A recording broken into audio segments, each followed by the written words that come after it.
निगल स्टार की स्थापना में एक कृषक का जीवन जीन स्तर केवल खेती के स्तर में बड़ी सफलताओं के दौरान गुणात्मक छलांग से गुजरता है। उदाहरण के लिए अप्रेंटिस स्तर से ग्रहों के स्तर तक या ग्रहों के स्तर से तारकीय स्तर तक प्रगति करना, और इनमें से प्रत्येक महत्वपूर्ण सफलता जीवन जीन के स्तर में छलांग के साथ हो सकती है। हालांकि ऐसे अवसर सीमित हैं, जो जीवन भर में अधिकतम 5 बार होते हैं। रक्तरेखा विकास एजेंटों का उपयोग करके भी केवल व्यक्ति की साधना योग्यता में सुधार हो सकता है, वे सीधे किसी के जीवन जीन स्तर में गुणात्मक परिवर्तन नहीं ला सकते हैं। तो यहाँ सवाल है, लुओ फेंग साधना के माध्यम से जीवन स्तर के विकास को प्राप्त करने में सक्षम क्यों था, एक शक्तिशाली प्राणी द्वारा पीछे छोड़े गए एक गुप्त मैनुअल पर भरोसा करते हुए? इसका उत्तर देने से पहले आइए पहले समझें कि साधना योग्यता क्या है।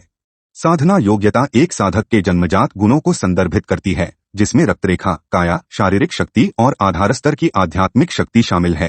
कई मानव वंश अत्यधिक साधारण रक्तरेखाओं के कारण खेती शुरू करना भी मुश्किल पाते हैं, या वे सीमित योग्यता के कारण अपने रास्ते में रुक सकते हैं, अपने जीवन काल में कभी भी तोड़ने में सक्षम नहीं हो सकते हैं। ब्लडलाइन इवोल्यूशन एजेंट इन जन्मजात स्थितियों को अनुकूलित करके कार्य करते हैं। यद्यपि वे सीधे एक कृषक को तोड़ने में मदद नहीं कर सकते हैं, वे एक खिड़की की तरह कार्य करते हैं जो रक्तरेखा के भीतर उच्च स्तर की क्षमता को प्रकट करता है, जिससे रक्तरेखा को पता करने की अनुमति मिलती है कि उच्च स्तर तक पहुंचने के लिए हैं। कल्पना कीजिए कि अगर रक्तरेखा अगले स्तर का भी अनुभव नहीं कर सकती है, तो कोई संभवतः कैसे टूट सकता है। बेशक बेहतर योग्यता केवल एक बेहतर प्रारंभिक बिंदु देती है, यह गारंटी नहीं देता कि कोई कितनी दूर जा सकता है। एक कृषक की अंतिम उपलब्धि काफी हद तक उनकी साधना प्रतिभा पर निर्भर करती है। साधना प्रतिभा एक व्यक्ति की समझने की क्षमता, कानूनों को समझने की उनकी क्षमता, युद्ध में उनकी अनुकूलनशीलता और बाधाओं को तोड़ने की उनकी क्षमता को निर्धारित करती है। हम कह सकते हैं कि योग्यता प्रारंभिक विकास को प्रभावित करती है, जबकि प्रतिभा यह निर्धारित करती है कि क्या कोई वास्तव में बाद में शिखर तक पहुंच सकता है। लुओ फेंग एक शक्तिशाली प्राणी द्वारा छोड़े गए उस गुप्त मैनुअल के माध्यम से न केवल धीरे धीरे अपनी साधना यात्रा के दौरान अपने निष्क्रिय रक्तरेखा को जागृत किया, बल्कि अपने जीवन जीन स्तर को स्वायत्त रूप से सार्वभौमिक कानूनों की तरह विकसित करने की अनुमति दी, जो अंतः सम्मेलन से परे एक असाधारण छलांग प्राप्त कर रहा था। तो यह गुप्त मैनुअल खेती के सामान्य नियमों को तोड़ने में सक्षम क्यों था? इसका उत्तर विशाल दुनिया लुओ फेंग के भीतर है, जिसे मूल दुनिया के रूप में जाना जाता है। मूल दुनिया में ग्रेट दाओ के 9 मूल नियम मौजूद हैं, जो सर्वोच्च नियम हैं जो पूरे ब्रह्मांड के संचालन को नियंत्रित करते हैं। इनमें जीवन का महान दाव और पदार्थ का महान दाव शामिल हैं। जीवन का महान दाव सभी जीवन के सार को नियंत्रित करता है, आनुवंशिक संरचना के मूल रूप का निर्धारण करता है और कोशिकाओं को जीवन की मूलभूत इकाई बनाता है। इसने एक अलंघनीय सर्वोच्च नियम भी स्थापित किया, जहां केवल जब एक कृषक स्तर में एक बड़ी सफलता से गुजरता है तो उनका जीवन जीन स्तर छलांग लगाएगा। यह नियम अटल सार्वभौमिक सत्य है और कोई भी इसकी अवहेलना नहीं कर सकता।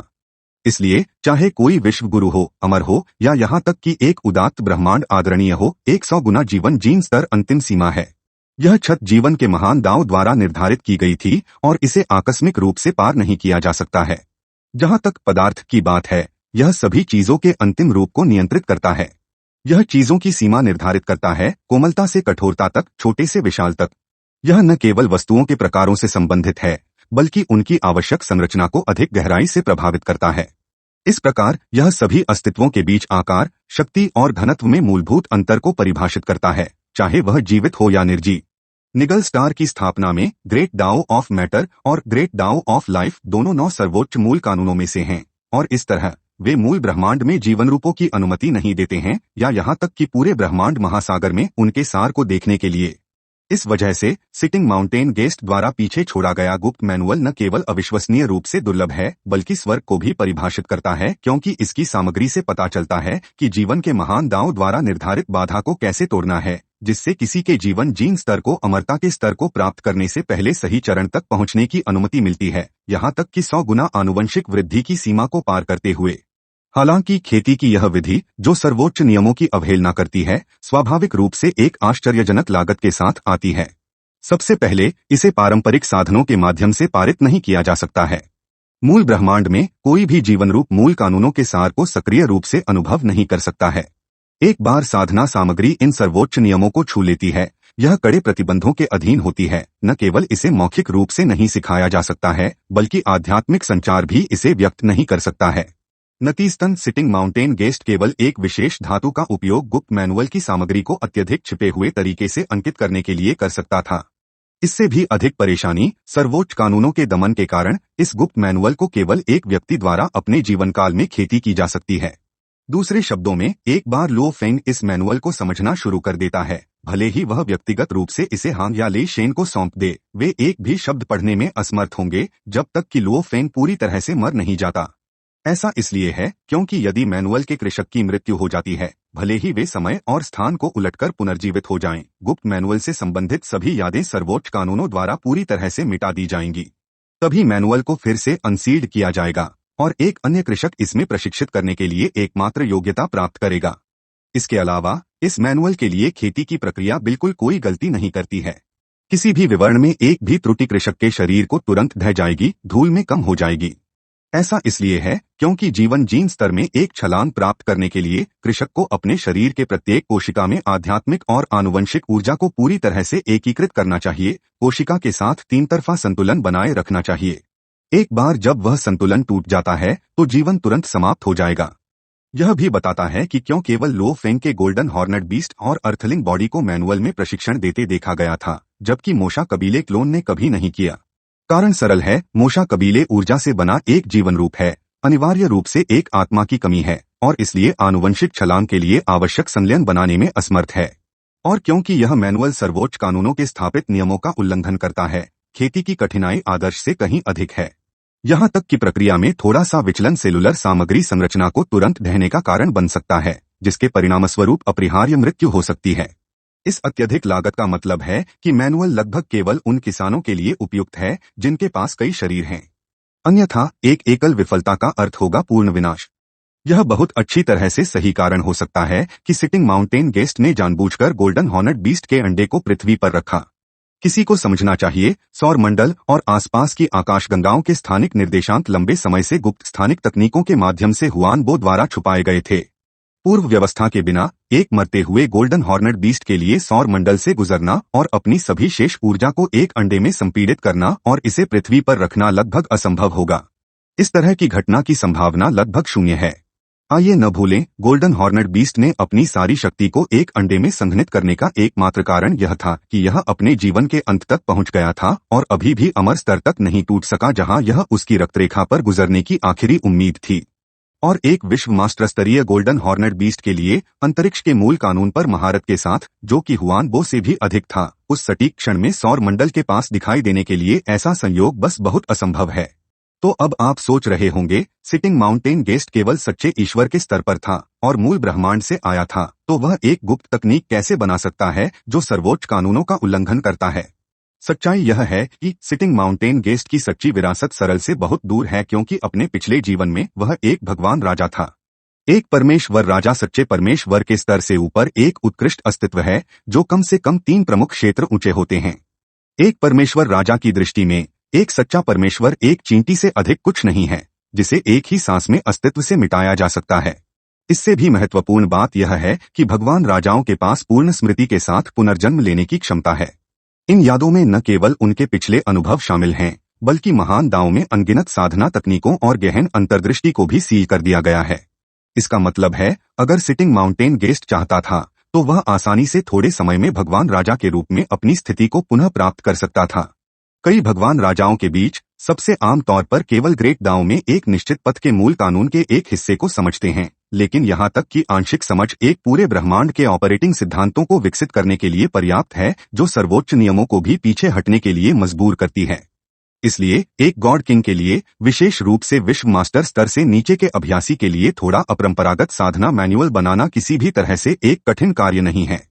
क्या अधिक है, अगर भगवान राजा ने जीवन के महान दांव में महारत हासिल कर ली है तो उसके पास जीवन को जगाने की भयानक क्षमता भी होगी। यह तथाकथित जागृति जीवन के महान दांव की शक्ति का उपयोग करके एक लक्ष्य में विशाल और असीम जीवन मूल ऊर्जा को जबरन संक्रमित करने के कार्य को संदर्भित करता है, जिससे उन्हें बहुत कम समय में गुणात्मक परिवर्तन से गुजरना पड़ता है। उदाहरण के लिए, एक परमेश्वर राजा के जागरण के तहत एक सच्चा परमेश्वर तुरंत अनंत सच्चे परमेश्वर, आदिम अराजकता संप्रभु या यहाँ तक कि परमेश्वर राजा के स्तर तक पहुँच सकता है। हालांकि यह जागृति जोखिम के बिना नहीं आती है। सभी जीवन रूप इतनी विशाल जीवन मूल ऊर्जा को सहन नहीं कर सकते। यदि बोझ बहुत अधिक है तो लक्ष्य का शरीर फट सकता है और उनकी आत्मा का सर्वनाश हो सकता है, न केवल जागने में विफल हो सकता है बल्कि पूरी तरह से नष्ट हो सकता है। बेशक इस तरह के जागरण की सफलता अंततः इसे करने वाले के कौशल और नियंत्रण पर निर्भर करती है। भगवान राजा एक अन्य दृष्टिकोण से जीवन को जागृत करने में सक्षम एक ईश्वर राजा के लिए विश्व मास्टर स्तर से नीचे के एक व्यवसायी को पारंपरिक सीमाओं को तोड़ने और जीवन जीन स्तरों की बाधाओं को पार करने में मदद करना शायद ही कोई चुनौती है। उसने कहा, हालांकि सिटिंग माउंटेन गेस्ट एक पुनर्जन्म वाला भगवान राजा है, उसे भगवान राजाओं के बीच एक शक्तिशाली नहीं माना जाता है। यह भी अनिश्चित है कि क्या वह वास्तव में जीवन को जागृत करने की क्षमता रखता है। फिर भी एक गैर पारंपरिक साधना पद्धति को एक ऐसे प्राणी के अनुरूप तैयार करना जिसने अभी तक अमरता में कदम नहीं रखा है, अभी भी उसकी क्षमताओं के भीतर अच्छी तरह से है। यद्यपि जीवन जीन स्तर ग्रेट दाओ के मूल कानूनों की विशाल प्रणाली में जीवन के महान दाओ से निकटता से जुड़ा हुआ है, एक बैठे माउंटेन गेस्ट की खेती जरूरी नहीं कि जीवन का महान दाव हो। इसके दो कारण हैं। सबसे पहले, मूल ब्रह्मांड में ब्रह्मांड की उत्पत्ति में जीवन का पूर्ण महान दाव शामिल है। कोई भी कृषक जिसकी इच्छा शक्ति भगवान राजा स्तर तक पहुंचती है, मूल ब्रह्मांड के कब्जे का प्रयास करने की योग्यता प्राप्त करता है। सफल होने पर उनकी इच्छा शक्ति ब्रह्मांड की उत्पत्ति के साथ संरेखित होती है, जिससे उन्हें जीवन के महान दाव को समझने का मौका मिलता है। यह मूल ब्रह्मांड के चिकित्सकों पर सर्वोच्च नियमों द्वारा दिया गया एक सर्वोच्च अवसर है। हालांकि सिटिंग माउंटेन गेस्ट ने लुओ फेंग को यह मौका देने का फैसला किया। कारण सरल है, उनका मानना था कि इससे उन्हें बहुत मदद नहीं मिलेगी। इससे हम अनुमान लगा सकते हैं कि जीवन का महान दाव उसकी साधना का प्राथमिक मार्ग नहीं है। हालांकि यह निर्णय निरपेक्ष नहीं है, यह सबूतों द्वारा समर्थित है। आखिरकार सिटिंग माउंटेन गेस्ट ने कभी भी मूल ब्रह्मांड के अस्तित्व के रूप में हमेशा के लिए खेती करने का इरादा नहीं किया। वह बस उस दिन का इंतजार कर रहा था जब लुओ फेंग अपनी उम्मीदों पर खरा उतरेगा, जिस बिंदु पर वह एक बार फिर पुनर्जन्म तकनीक का प्रदर्शन करेगा और मूल महाद्वीप में लौट आएगा, मूल ब्रह्मांड की इच्छा की बाधाओं से मुक्त जगह। एक बार जब वह मूल ब्रह्मांड के अस्तित्व के रूप में अपनी पहचान खो देता है, तो वह इसकी उत्पत्ति को जब्त करने की योग्यता भी खो देता है। इसलिए सिटिंग माउंटेन गेस्ट के लिए यह अवसर बहुत कम मूल्य का था, जहां इसे किसी अधिक उपयुक्त व्यक्ति को देना बेहतर होता है। इससे सवाल उठ सकता है, सिटिंग माउंटेन गेस्ट इतने शानदार अवसर को छोड़ने के लिए तैयार क्यों थे? सच तो यह है, सिटिंग माउंटेन गेस्ट मूल रूप से मूल महाद्वीप का मूल निवासी था। तथाकथित पुनर्जन्म तकनीक वहां असामान्य नहीं है। लगभग सभी प्राइमल कैओस सॉवरेन और गॉड किंग्स इसे कर सकते हैं। हालांकि स्मृति के साथ पुनर्जन्म लेने के लिए किसी के पास पर्याप्त शक्तिशाली इच्छा होनी चाहिए। प्राइमल कैओस सॉवरेन स्तर के चरम पर केवल एक इच्छा पुनर्जन्म के दौरान स्मृति प्रतिधारण की अनुमति देती है, और जन्म के क्षण से पूर्ण पिछले जीवन की यादों को स्पष्ट रूप से बनाए रखने के लिए किसी के पास एक ईश्वर राजा की इच्छा होनी चाहिए।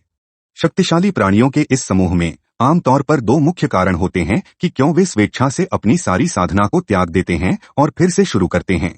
एक है कर्म संबंधों को तोड़ना, उनकी पहचान छिपाना और दुश्मनों द्वारा पता लगाने से बचना।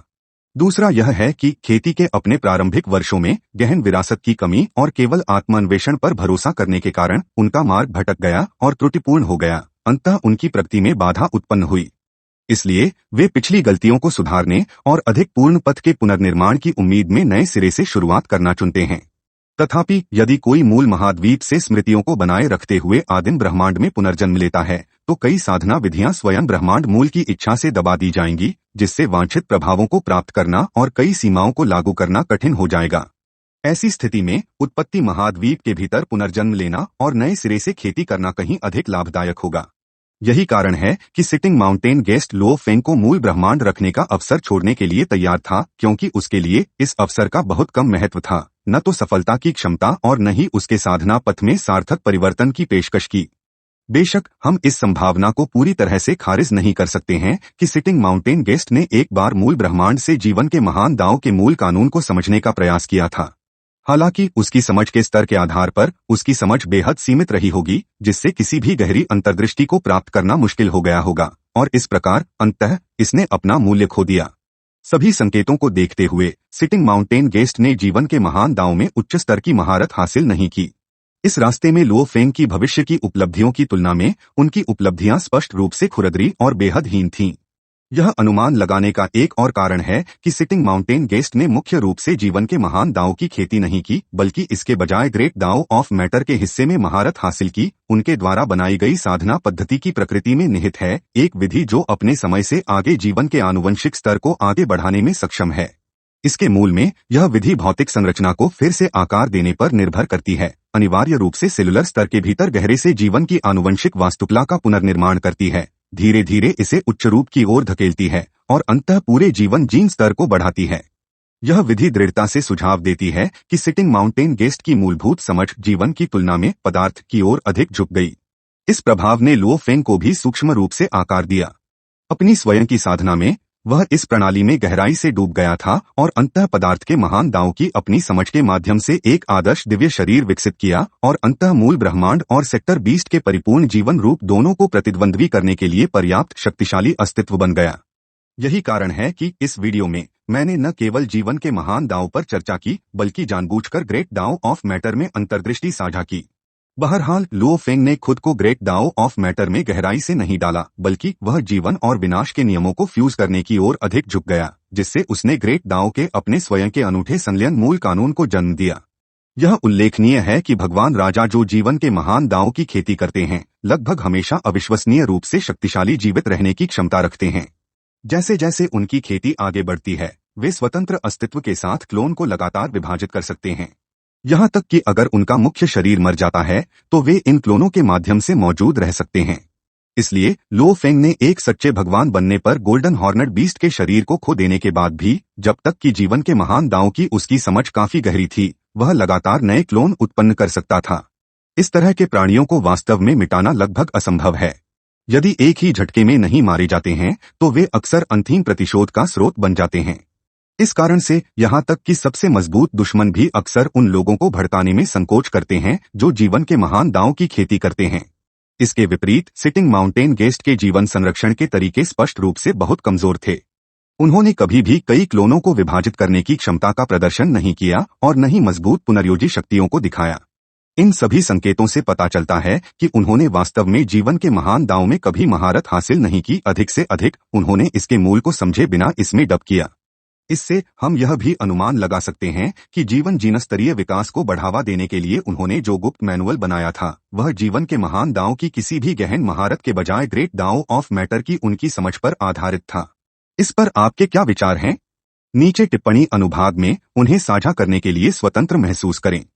यहाँ तक कि इस वीडियो के लिए बस इतना ही। इस वीडियो को देखने के लिए धन्यवाद। आपको एक अद्भुत दिन की शुभकामनाएं।